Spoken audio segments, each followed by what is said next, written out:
Alright, welcome back, Trickers and Trekkers. Time for the penultimate episode review of the day with The Measure of a Man. So, here we go. While the Enterprise is visiting Starbase 173 for routine maintenance, cyberneticist Commander Bruce Maddox comes aboard to pay a visit to Lieutenant Commander Data, wishing to better understand Data's positronic brain. It quickly becomes clear that Maddox has an ulterior motive of transferring the contents of Data's memory to the Starbase mainframe computer and shutting down and disassembling him to learn how to recreate the technology. Though Maddox promises to restore Data following his analysis and assures him his memories will be intact, Data is concerned that the procedure is riskier than Maddox is letting on, and argues that while the factual details of his memories will be preserved, the nuances of his experiences may not be. Data refuses, causing Maddox to turn to Starfleet to order him to comply.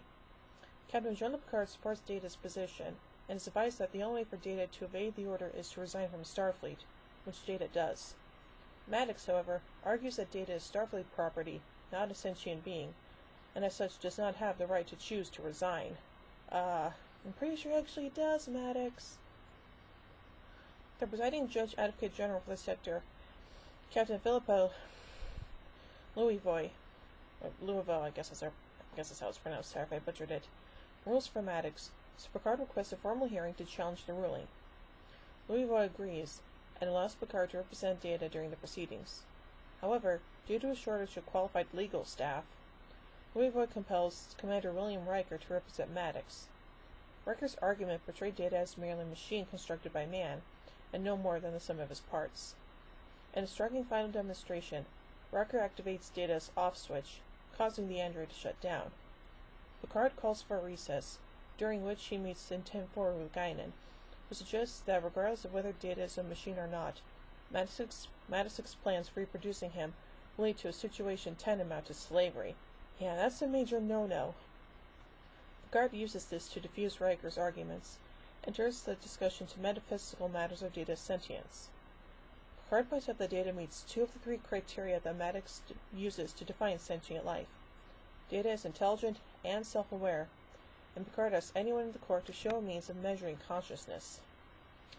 With no one able to answer this, Louisville acknowledges that neither she nor anyone else can measure this in Data, and rules that he has the right to choose. Upon the court's ruling, Data formally refuses to undergo the procedure.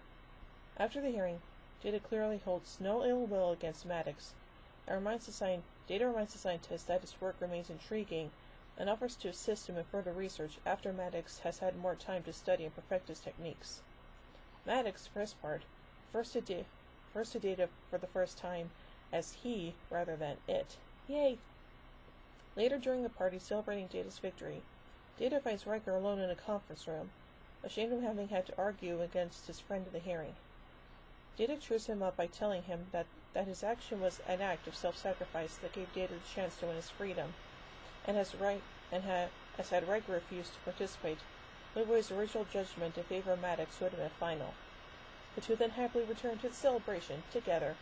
Oh, is that sweet? Anyway, let's look at some production elements here. The episode was a television debut for writer Melinda M. Snodgrass. She had previously been an attorney at a law practice, but she quit the position, and a friend suggested that she become a writer. She wrote an outline of a Star Trek The Original Series novel for pocketbooks, which was purchased and became The Tears of the Singers. She also acted as a co-writer for the Wild Cards anthology and subsequent books, alongside George R. R. Martin. Nice! Snodgrass submitted a spec script to Paramount Television for The Measure of a Man for Star Trek The Next Generation. As a result of the 1988 Writers Guild of America strike, the studio was looking for more scripts of this type, and so it was accepted. She said that although most watchers perceived this episode as being Data-centric, Snodgrass felt that it focused on the actions of Picard and referred to Data as taking the role of the catalyst for the plot. Following her work on this episode, Snodgrass was recruited as a staff writer and story editor alongside Leonard Mlodinow and Scott Rubinstein. When 4 episodes later, the other 2 editors left the series, Snodgrass ended up being the only one on staff for the remainder of the season. She was promoted to executive script consultant for the 3rd season, but left the staff after the end of the year. Aww. The Measure of Man features several references to events in previous episodes, such as the discussion of Data's relationship with Tasha Yar previously alluded to in The Naked Now, and the revelation of Data's off-switch in Data lore.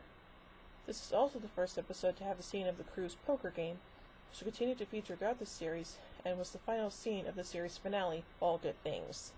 Cool. Guest stars included Brian Brophy, who had previously appeared as Traker in the science fiction television series Max Headroom. His character, Chris Maddox, was later mentioned in the Next Generation episode Data's Day, as continuing to correspond with Data. Amanda McBroom played Captain Philippa Louisvoy. McBroom was a longtime fan of Star Trek, and was well known for appearances on Broadway, several television series, and for winning the Golden Globe Award for Best Original Song in 1980 for The Rose from the film of the same name. Louisvoy later appeared in the non-canon novel Articles of the Federation. Clyde Cousteau appeared as Admiral Nakamura, and will later appear in Phantasms and the Next Generation series finale. The character has since also appeared in several pieces of non-canon fiction.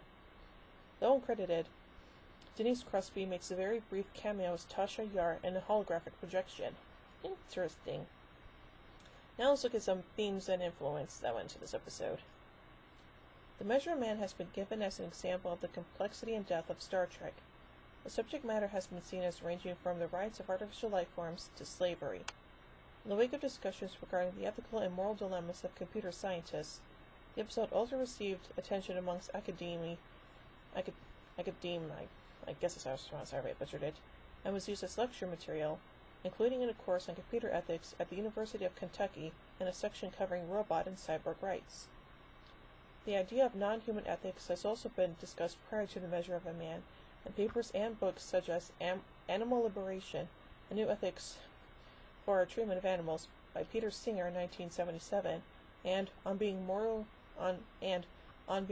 Considerable by K.E. Goodpaster in 1978.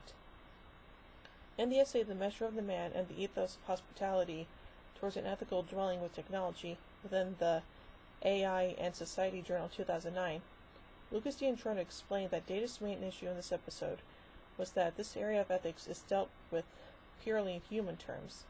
Thus, the argument regarding his rights as an individual must be framed within those boundaries. The episode was also analyzed in a Toledo Law Journal article by Paul Joseph and Sharon Carden about the legal system of the Federation as portrayed in Star Trek The Next Generation. The episode proved influential, with the test established in The Measure of Man being revisited when Data created Lyle and the Offspring. Picard directly references the events of this episode, as it appears that the outcome of The Measure of Man had only been applied to Data and not all androids in general. Boo! Outside of the series, Star Trek fan Seth MacFarlane referenced the events of The Measure of a Man in the plot of his comedy film Ted 2. In the events of the film, Samantha Jackson, played by Amanda Seyfried, must argue for the rights of Ted, the sentient teddy bear, as he is at risk of being considered property rather than a person in the eyes of the law. Interesting. So overall, I say this is a very good episode, all things considered. And yeah, it's just one that I really like. So overall, I give The Measure of a Man 5 warp cores out of 5. Well, join me in a bit for the final episode review of the day with The Dolphin, and that's spelled D-A-U-P-H-I-N in case you're wondering. So, until then, live long and prosper, everybody.